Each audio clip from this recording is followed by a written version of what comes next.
ప్రజా సమస్యల పరిష్కారానికి రాష్ట్ర శాసనసభ పిటిషన్స్ కమిటీ కట్టుబడి ఉందని కమిటీ చైర్మన్ రఘురామకృష్ణంరాజు తెలిపారు. గాజువాక నియోజకవర్గానికి సంబంధించిన 14 పిటిషన్లు సవివరంగా పరిశీలించి సంబంధిత శాఖల అధికారులతో విస్తృతంగా చర్చించినట్లుగా పేర్కొన్నారు. సమస్యల పరిష్కారానికి నిర్దిష్ట గడువులతో కార్యాచరణ ప్రణాళిక రూపొందించినట్లుగా తెలిపారు. ప్రజా సమస్యలపై అధికారులు సానుకూలంగా స్పందించడంతో కమిటీ నిర్వహించిన సమావేశం విజయవంతమైందన్నారు. ఆ ప్రజెంట్ చేసిన విధానం ఒక సమస్య ఫలానా ఒక వ్యక్తి ఈ సమస్య అయితే ఆ వ్యక్తిని కూడా ఆ సమావేశానికి తీసుకొని వచ్చి ఆ వ్యక్తి యొక్క ఆవేదనను కూడా 10 మందికి అర్థమయ్యేలాగా అక్కడ ఆవిష్కరింపు చేసి అక్కడ కూర్చున్న ప్రతి వాళ్ళకి కూడా న్యాయం జరగాలి, ఈ పిటిషన్ని పరిష్కరించాలి, అధికారులు కూడా ఏదో వంక పెట్టినట్టు కాకుండా ఎలాగైనా సరే ఈ సమస్యకు మనం పరిష్కారం చూడాలి అనే దిశగా ఒక మానవతా దృక్పథంతో కూడా అంటే అధికారానికి మనకు కొన్ని పరిమితుల్లోనే పనిచేయాలి, అయినప్పటికీ కూడా ఒక చక్కటి మానవతా దృక్పథంతో ఈరోజు ఓవరాల్గా సమావేశం జరిగింది అని చెప్పి నేను చెప్పగలను. ఈ సర్ మీద ఎలక్షన్ కమిషన్ మీటింగ్ పెట్టినందువల్ల ఆయన నిన్న నైటే వెళ్ళవలసి వచ్చింది.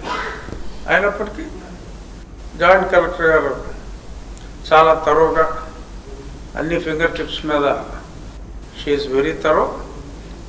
సో గాజువాకలో దీర్ఘకాలంగా పెండింగ్ లో ఉన్న సమస్యల పరిష్కారంపై కమిటీ సానుకూలంగా స్పందించిందని ఎమ్మెల్యే పల్లా శ్రీనివాసరావు తెలిపారు. ముఖ్యంగా 22A నిషేధిత భూముల జాబితా అంశంపై విస్తృతంగా చర్చించినట్లుగా తెలిపారు. అర్హత ఉన్న ప్రాంతాలను జాబితా నుంచి తొలగించే దిశగా చర్యలు చేపట్టాలని నిర్ణయించినట్లుగా సమాచారం. అలాగే గంగవరం పోర్ట్, విశాఖ ఉక్కు కర్మాగారంపై కూడా సంబంధించిన పలు కీలక అంశాలపై సమావేశంలో చర్చించినట్లుగా పేర్కొన్నారు. ముఖ్యంగా ఈ పిటిషన్ కమిటీ యొక్క ముఖ్య ఉద్దేశం ఏవైతే ఇక్కడ ఈ స్థాయిలో నిర్ణయాలు తీసుకునేవి ఏమైనా ఉంటే అవి పై స్థాయికి తీసుకెళ్ళడానికి, అలాగే దాని ద్వారా కొన్ని పాలసీ మ్యాటర్స్ ఏమంటే పాలసీ తయారు చేయడానికి ఉపయోగపడేటట్టుగా మన నిర్ణయాలు తీసుకోవడం జరుగుతుంది. అయితే మేము ఈరోజు ఏదైతే డిస్కస్ చేసామో ముఖ్యంగా ఈ 22 డిలీషన్స్ కోసం మాట్లాడడం జరిగింది.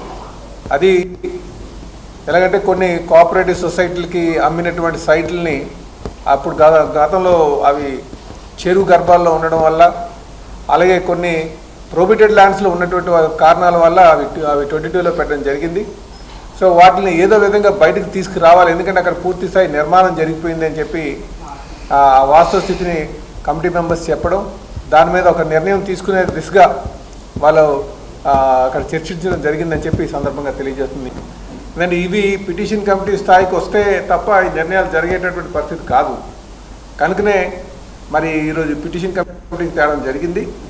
అయితే మాకు చాలా సంతోషంగా ఉంది, ఎందుకంటే సభ్యులందరూ కూడా చాలా యాక్టివ్గా, అలాగే అధికారులందరూ కూడా చాలా వాటి మీద కూలంకుషంగా అవగాహన చేసుకుని వచ్చినటువంటి వారే.